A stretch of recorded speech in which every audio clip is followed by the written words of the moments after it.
L'épouse d'Iblis. Dans un village isolé, vivait une vieille femme appelée Shamim Bibi. Les gens l'appelaient la sorcière Shamim, car elle errait seule dans les cimetières la nuit, parlait toute seule, et son visage semblait avoir survécu à des siècles. On racontait que son mari était mort il y a 50 ans, mais elle n'en parlait jamais. Elle portait toujours un vieux talisman autour du cou. Personne ne savait pourquoi. Une nuit, une jeune fille du village, Nayab, disparut sans laisser de traces. Les soupçons se tournèrent vers Shamim Bibi.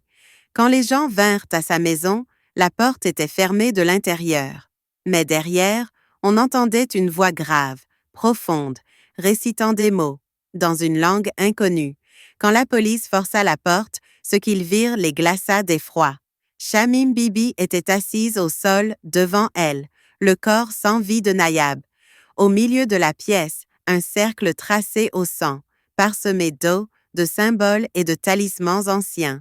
Et dans ce cercle, une ombre se dressait. Ni homme, ni bête. C'était Iblis.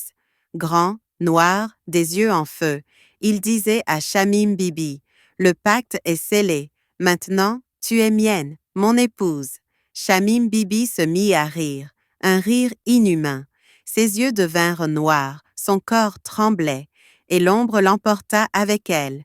Depuis ce jour, ni elle, ni Iblis ne furent jamais revus. Mais chaque année, à cette même date, on entend un rire terrifiant venant de cette vieille maison.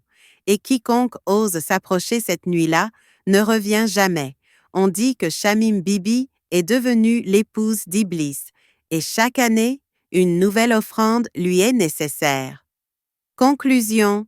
Si un jour tu passes par un vieux village et que tu entends un rire venant d'une maison abandonnée, fuis, car peut-être l'épouse d'Iblis t'a déjà vu comme sa prochaine victime.